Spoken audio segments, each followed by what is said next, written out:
नमस्कार, आप सभी को जानकर बहुत हर्ष होगा कि बिहार में डेंटल ऑफिसर के बाद डेंटल कैडर की ही एक और विज्ञापन और फॉर्म फिलिंग आ चुकी है, जो कि है डेंटल हाइजीनिस्ट की। बिहार टेक्निकल सर्विस कमीशन ने हाल में ही दंत स्वास्थ्य विज्ञानी हेतु यानी डेंटल हाइजीनिस्ट विज्ञापन की सूचना जारी की है। तो आइए देखते हैं और जानते हैं इस विज्ञापन में क्या-क्या है।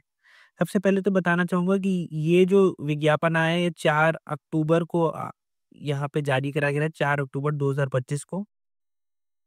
और विज्ञापन संख्या है 26/2025, 26/2025।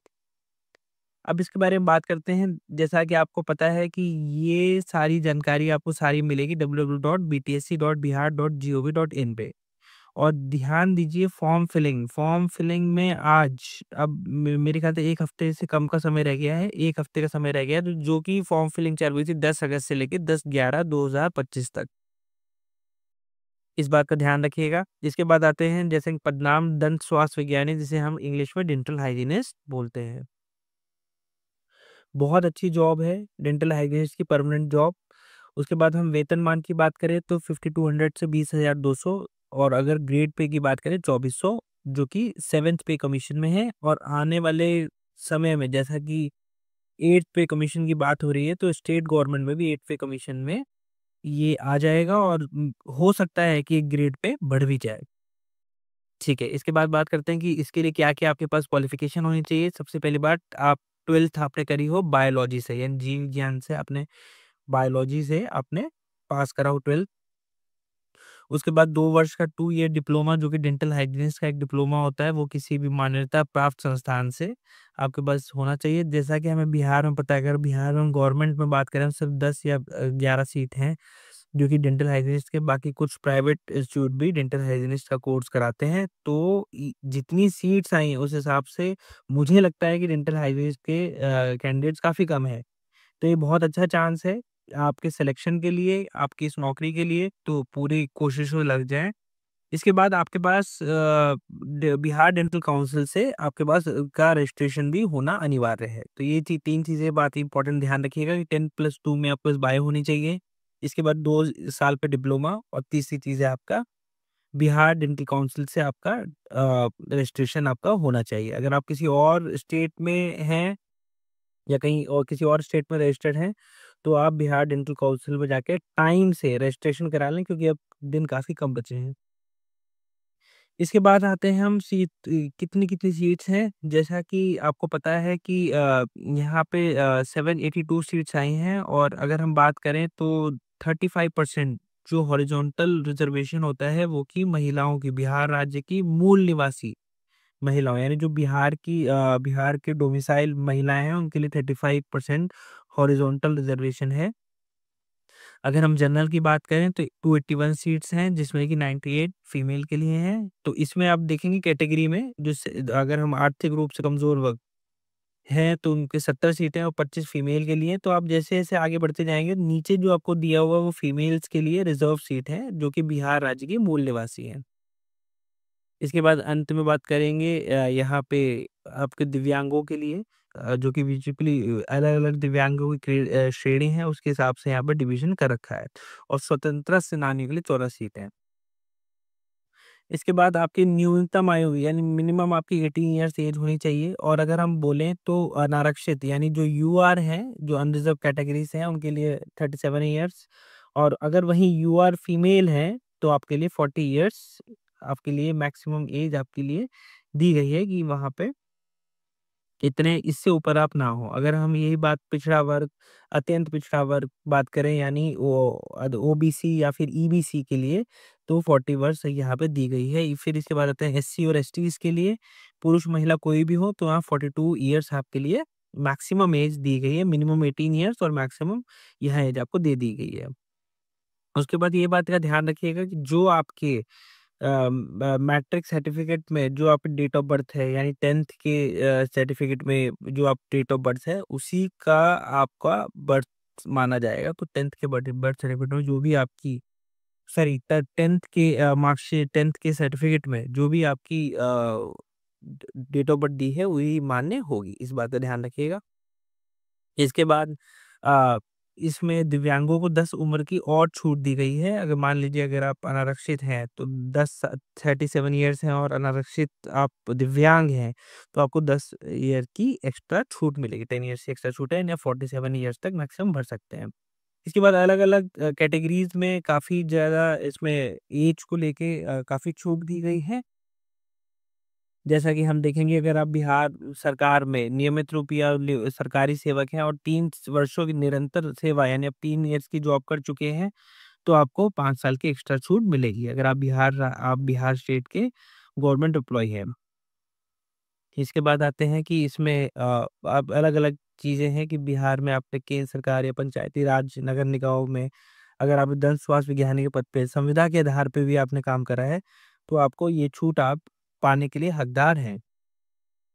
पर ये ध्यान रहे ये कट ऑफ डेट आपकी 1 अगस्त 2025 तक होगी जहाँ जिसको इन्होंने मान रखा है। ठीक है, तो ये थी बात आपकी उम्र की, तो अलग-अलग कैटेगरीज़ में आपको उम्र का फ़ायदा यहाँ मिल सकता है। इसके बाद आरक्षण की बात होती है, ये बात का ध्यान रखिएगा मगर अब शॉर्ट में समझा दूँ कि आरक्षण का लाभ उन्हीं को मिलेगा जो कि बिहार के डोमिसाइल हैं।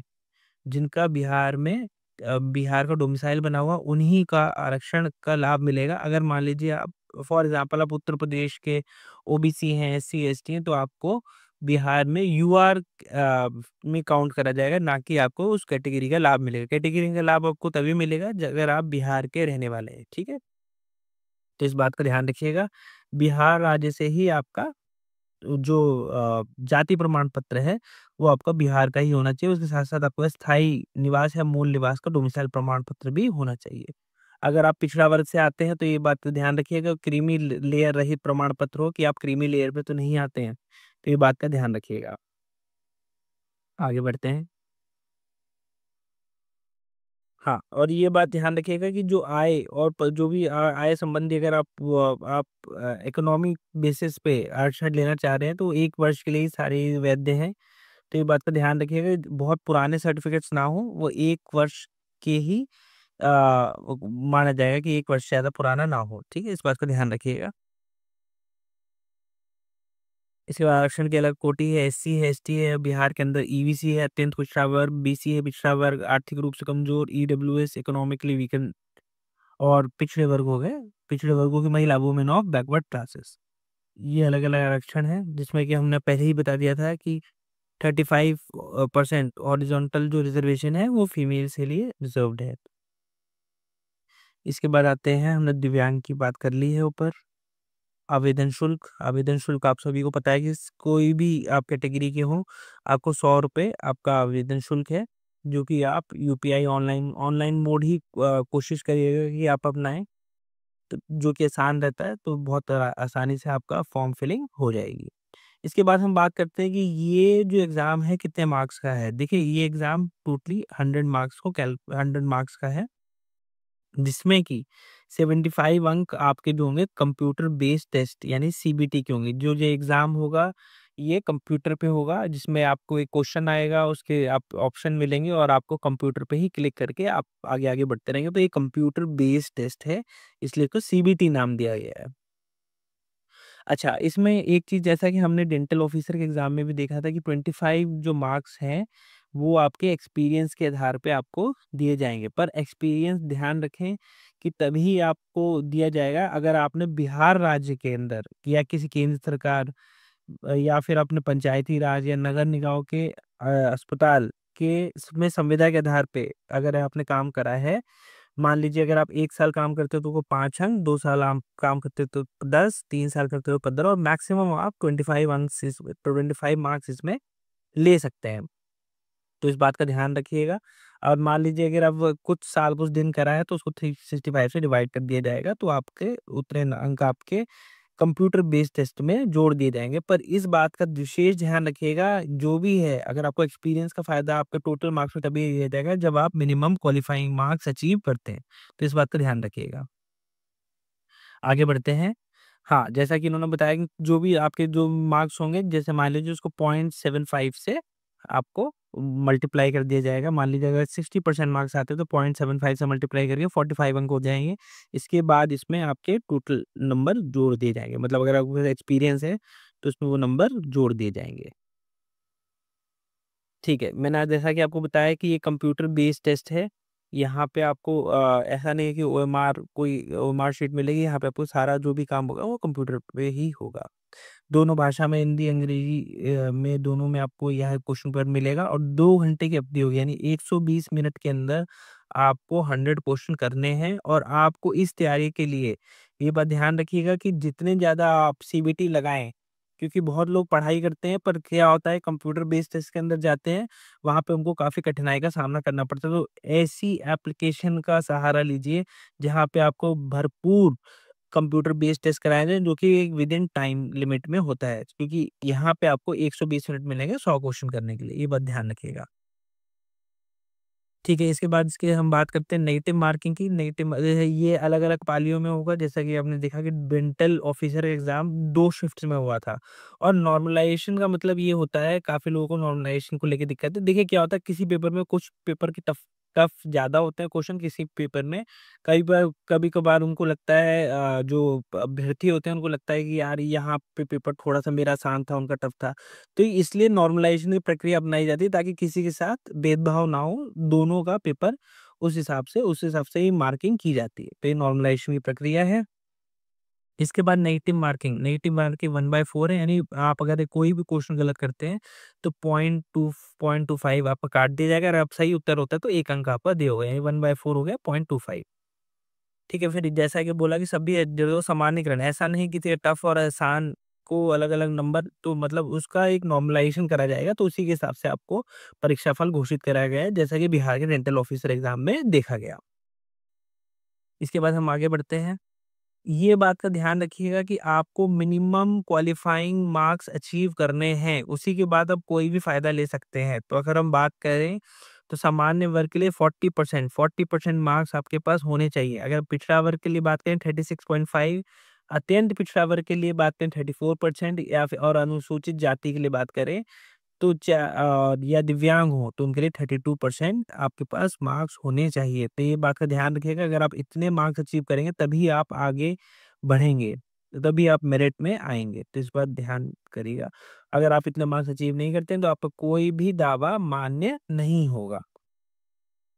और कार्य अनुभव, जैसा कि मैंने पहले बताया कि वर्क एक्सपीरियंस उन्हीं लोगों को फ़ायदा मिलेगा जिनके पास जो भी मिनिमम क्वालिफाइंग मार्क्स अचीव करे। ठीक है? तो इस बात का ध्यान रखिएगा। और कार्य अनुभव की तिथि 10/10/2025 तक गिनी जाएगी। अगर मतलब आप कोई भी सर्टिफ़िकेट बनवा रहे हैं तो अब 10 अक्टूबर 2025 तक आपको उतने दिन आपके एक्सपीरियंस से काउंट करे जाएँगे।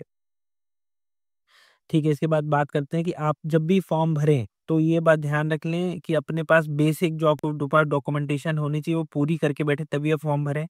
मैट्रिकुलेशन का मूल प्रमाण पत्र, इंटरमीडिएट यानी 10+2 का आपके पास मूल प्रमाण पत्र होना चाहिए।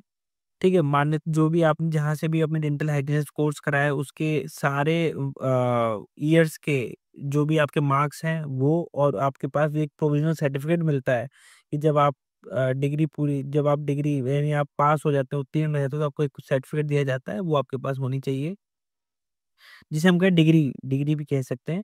और जैसा कि बोला, बिहार डेंटल काउंसिल से आपके पास प्रमाण पत्र होना चाहिए, ये बात का विशेष ध्यान रखिएगा। अगर आपके पास नहीं है तो इसे पहले अप्लाई करके इसे बनवा लीजिए, तभी फॉर्म फिलिंग करिएगा।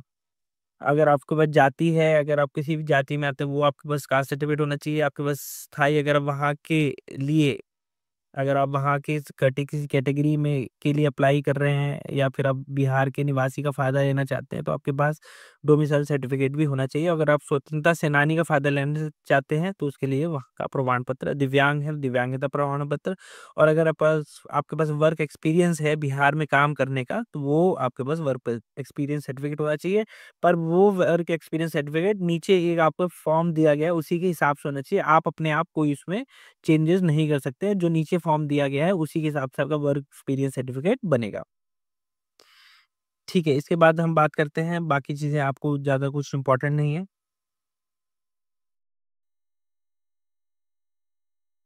सारे निर्देश एक बार पढ़ लीजिएगा जब भी फॉर्म भरें, और जब भी आप ऑनलाइन भुगतान करें तो उसकी जो आप पेमेंट की जो प्रति होती है, जो कॉपी होती है, उसको हमेशा सँभाल के रखिएगा, इस बात का विशेष ध्यान रखिए। ईमेल आईडी और मोबाइल नंबर बहुत इंपॉर्टेंट है। जो भी आपके अगर कोई भी एग्जाम को लेके चेंजेस होते हैं, जो भी चेंजेस होते हैं, वो सब आपको मोबाइल नंबर और ईमेल आईडी पे ही दिए जाएंगे, उसके इंस्ट्रक्शन।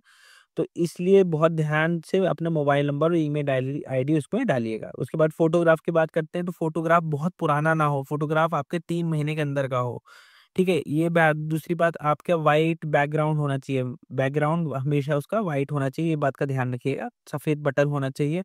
और अगर आप चश्मा लगाते हैं या कोई भी आप जो लेंस लगाते हैं, तो वो सब उतार के आप फ़ोटो खिंचवाएँगे, ये बात ध्यान दें। और आपका चेहरा पूरा दिखना चाहिए, ऐसा ना हो फ़ोटो धुंधली हुई, छोटी-छोटी चीज़ें हैं, तो ये जिसकी वजह से फॉर्म रिजेक्ट हो सकता है। तो ये गलतियाँ मत करिएगा, फॉर्म फ़ोटो आपकी रिसेंट हो और प्रॉपर्ली व्हाइट बैकग्राउंड में हो और आपका चेहरा ढंग से उसमें दिखना चाहिए, ठीक है? इस बात का विशेष ध्यान रखिएगा, ताकि आपको, और जो भी आप फ़ोटो बनवा रहे हैं उसकी एक्स्ट्रा कॉपीज़ बनवा लीजिएगा। आयोग तो कहता है कि 5 एक्स्ट्रा कॉपी, पर मैं कहूँगा कि 25-30 कॉपी आप उसकी जमा क उसकी सँभाल के रखिएगा। ठीक है, तो ये बात थी हमारे फॉर्म क्या है, हमारे फॉर्म में क्या-क्या चीज़ें हैं। इसके बाद हम बात करते हैं कार्य अनुभव प्रमाण पत्र का प्रपत्र है, इसी पे आपका एक्सपीरियंस सर्टिफिकेट अगर आप क्लेम करना चाहते हैं, तो इसी पे आपका बनेगा। और यहाँ पे जो भी आपके हेड ऑफ जो डिपार्टमेंट होंगे, यानी प्राचार्य होते हैं, नॉर्मल प्रिंसिपल होते हैं, या फिर अधीक्षक हो गया, सिविल सर्जन अगर आप किसी सरकारी अस्पताल में काम करते हैं, निदेशक, तो वहाँ पे आपके उनके जो हेड होंगे उनके साइन होंगे।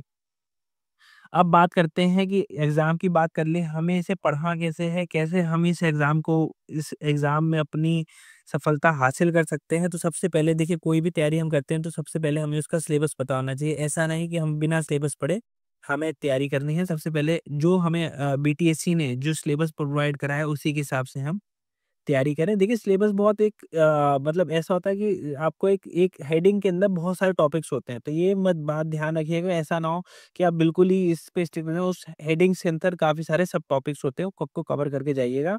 और टूथ प्रैक्टो ने पूरी ज़िम्मेदारी ली है आपको पूरे टॉपिक को कवर कराने की, तो निश्चिंत रहें।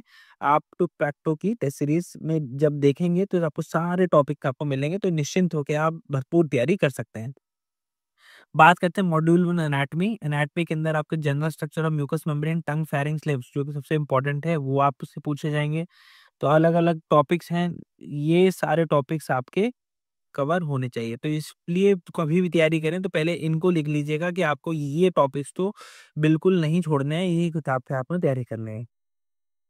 मॉड्यूल नंबर 2 जो कि फिजियोलॉजी के 10 मार्क्स दिए गए हैं, इसके लिए जितने भी फिजियोलॉजी कोई भी किताब, जैसे लोग एके जैन पढ़ते थे, तो जो भी है, ठीक है? ये आप इसका ध्यान रखिएगा। उसके बाद मैं यही बोलूँगा कि जितना भी पढ़ें स्टैंडर्ड टेक्स्ट बुक से पढ़ें, ठीक है? अच्छी टेक्स्ट बुक्स होती हैं, उनसे पढ़ें अगर कोई भी टॉपिक पढ़ रहे हैं, ताकि उसमें आपकी गलती होने के चांसेस कम हो जाते हैं। और टूथ प्रैक्टो ये कोशिश करता है कि जितना भी उसका मटेरियल होता है, वो सब स्टैंडर्ड टेक्स्ट बुक से होता है। अगर हम फार्माकोलॉजी की बात करें, तो केटी त्रिपाठी, ये सब ऐसी बुक्स हैं जहाँ पे आपको कोई गलती, बहुत कम गलतियाँ या कोई गलती नहीं दिखती है, तो ऐसी बुक्स का ही इस्तेमाल करें। एनाटॉमी के लिए हमें पता है हम सब लोग बीडी चौरसिया पढ़ते हैं, तो ऐसी किताबों का इस्तेमाल करें। पैथोलॉजी और bacteriology module number 4, module number 5 oral dental pathology, और हम बात करें module number 6 food and nutrition, और module number 7 dental hygiene and oral prophylaxis, जो कि आपका सबसे इम्पोर्टेंट टॉपिक है। ये बात ध्यान रखिएगा, क्योंकि डेंटल हाइजीनिस्ट निस्ट के लिए चीज़ें बहुत इंपॉर्टेंट है। इसके बाद आता है module number 8 dental health education, community public health dentistry, preventive dentistry. Module number 9 में डेंटल मटेरियल दिखेगा। मॉड्यूल नंबर 10 में dental ethics, jurisprudence and orientation in industry, dental radiology, basic knowledge of computer. ये सारे टॉपिक आपको cover करने हैं, तो जहाँ पे भी तैयारी कर रहे हैं वहाँ इसको चिपका लीजिए कि आपको इसी के हिसाब से आपने तैयारी करनी है। पर हाँ, हम ये कहते हैं कि जो टॉपिक हमें जो मिले हैं साइड से, वो हमने साबित दिए हैं, पर ऐसा नहीं है कि इसमें 1-2 टॉपिक मतलब ऊपर-नीचे हो सकते हैं, मतलब इन द सेंस कि अगर आयोग चाहे तो कभी भी इसको ऊपर-नीचे कर सकता है, पर ठीक है। अगली बात करते हैं टूथ प्रैक्टो। टूथ प्रैक्टो ने एक ऐसी डेंटल ऐप है जो कि आप देखेंगे सबसे तेज़ी से ऊपर बढ़ रही है और मैक्सिमम सिलेक्शन दे रही है हर क्षेत्र में। डेंटल के लिए ये ऐप वरदान साबित हुई है। जैसा कि आप देखेंगे पब्लिक सर्विस कमीशन के अंदर मैक्सिमम सिलेक्शन टूथ प्रैक्टो आपको दे रहा है, और हाल ही में बिहार टेक्निकल सर्विस कमीशन के डेंटल ऑफिसर के एग्ज़ाम में बहुत ही बढ़िया बहुत बढ़िया रिज़ल्ट एक्सपेक्टेड है, जिसमें हम कह रहे हैं कि हमारे 150 से ऊपर सिलेक्शंस कन्फर्म्ड है। जो कि अभी बस बिल्कुल थोड़े दिनों में ही आपके रिजल्ट्स आने वाले हैं, मतलब बेसिक मार्क्स आ गए हैं, पर हाँ, जितना हमारा अनुमान है 150 से ऊपर सिलेक्शन हमारे पक्के हैं। अब बीटीएससी डेंटल हाइजीनिस्ट के 2 बैच बनाए गए हैं। सबसे पहला है अर्जुन बैच, जिसके अंदर आपको मिलेंगे वीडियो लेक्चर्स। वीडियो लेक्चर्स आपको देंगे आपके सब्जेक्ट के मास्टर, जो कि हाल-फिलहाल में जिन्होंने अच्छे-अच्छे एग्ज़ाम्स क्रैक करे हैं, जिनको पता है कि एग्ज़ाम को कैसे क्रैक करना है और एग्ज़ाम में क्या पूछा जाता है। तो उन मेडिकल ऑफिसर्स या फिर एक्सपर्ट्स से आपको मिलेंगे वीडियो लेक्चर्स। नोट्स मिलेंगे यहाँ पे, high yield dental medical notes मिलेंगे पीडीएफ फॉर्म में, जिन्हें आप पढ़ सकते हैं। लाइव टेस्ट सबसे इम्पोर्टेंट है, कंप्यूटर बेस्ड टेस्ट एग्जाम होने वाला है। लाइव टेस्ट की जितनी तैयारी आप करें उतना बेहतर है, जिसके साथ आपको उनके उन क्वेश्चंस के आंसर की एक्सप्लेनेशन और रैंकिंग भी मिलेगी कि आप कहाँ पे खड़े हैं। उसके बाद आपको ऐसा नहीं कि फुल टेस्ट के साथ टॉपिक वाइज टेस्ट, जैसे हम ऊपर बात करें टॉपिक वाइज टेस्ट भी आपको यहाँ पे आपको मिलेंगे, ताकि आप अपने कोर कॉन्सेप्ट को मजबूत कर सकें। दूसरी बात, पास पेपर्स के लिए बहुत परेशान होना पड़ता है कि भाई पुराने पेपर कहाँ मिलेंगे, पेपर कैसा आता है, कैसे क्या उसका स्टैंडर्ड होता है, तो पास पेपर्स भी आपको सारे मिल जाएँगे। और डाउट सॉल्विंग टूथ प्रैक्टो ने कोशिश करी है, क्योंकि एआई का ज़माना है, तो टूथ प्रैक्टो 24/7 डेंटल चैटबॉट देता है आपको, और एक्सपर्ट व्हाट्सएप ग्रुप, जो कि जब आप जॉइन करेंगे तो आप इस व्हाट्सएप ग्रुप में ऐड कर दिए जाएँगे और सारी चीज़ें आपको इसमें बता दी जाएँगी। पर साथ ही साथ ये देता है 24/7 एआई चैटबॉट, जिसमें आप कोई भी डेंटल से रिलेटेड आपको कोई परेशानी आप डालेंगे तो इसमें आपको स्टैंडर्ड टेक्स्ट बुक से आपको आंसर मिल जाएगा। अर्जुन बैच की जो हमारी वैलिडिटी रहेगी, वो रहेगी आपकी 6 महीने। अगर आप उसको एक्सटेंड करना चाहते हैं, ₹300 महीने के साथ आप एक्सटेंड कर सकते हैं। इसके बाद आता है एकलव्य बैच, जिसमें सारी चीज़ें वही हैं, बस हाँ, हमारे लाइव लेक्चर्स नहीं है, बाकी सारी चीज़ें वही हैं। तो आप इस बैच के लिए भी जा सकते हैं, जिसकी वैलिडिटी 6 महीने रहेगी, क्योंकि हमें नहीं पता है एग्ज़ाम कितने दिनों में होगा। तो हम इसलिए मैक्सिमम अपने स्टूडेंट्स को ऐसा ना हो कि उनके लिए परेशानी हो, तो हम इसको मैक्सिमम वैलिडिटी देते हैं 6 महीने की। अगर आप उसके बाद भी ऐसा हुआ कहीं 1 साल बाद, मतलब एग्ज़ाम और लेट हो रहा है, ₹200 महीना, जो कि बहुत मिनिमम है, वो हम देते हैं। जैसा कि मैं बता चुका हूँ, टूथपैक्टो नाम नहीं है, ये सिर्फ़ नाम नहीं है, और जिसने अपना काम करके दिखाया है। आप देखें राजस्थान एमओ के डेंटल रिजल्ट्स, जो कि 2024 में हुआ था, और ओआईसीएल, जो कि इंश्योरेंस बेस्ड कंपनी है, उसमें अंदर, तो यानी टूथपैक्टो के पास एक अच्छा एक्सपीरियंस है अच्छे सिलेक्शंस कराने का डेंटल फील्ड में। आप साथ-साथ हमारा व्हाट्सएप चैनल भी जॉइन कर सकते हैं। अगर आप व्हाट्सएप करिए 9315989553 पे, या फिर 7827989553 पे। ये हमारी वेबसाइट है, जिस पे आप चेक कर सकते हैं। और हमारा एक व्हाट्सएप ग्रुप है, आप फ्री ऑफ कॉस्ट उसे जॉइन कर सकते हैं, ताकि आपको सारी चीज़ें उसके बारे में पता रखते रहें। और बिल्कुल तैयार हो जाइए, कमर कस लीजिए, क्योंकि ऐसा एग्ज़ाम दोबारा नहीं आएगा। ठीक है? तो इस बात को ध्यान रखिए, बहुत सारी सीट्स हैं और आपकी सफलता की गारंटी निश्चित है। ठीक है? तो बिल्कुल ऐसी ऐप के लिए आइए, जहाँ पे आपको सब चीज़ें मिलें। Thank you, thanks a lot.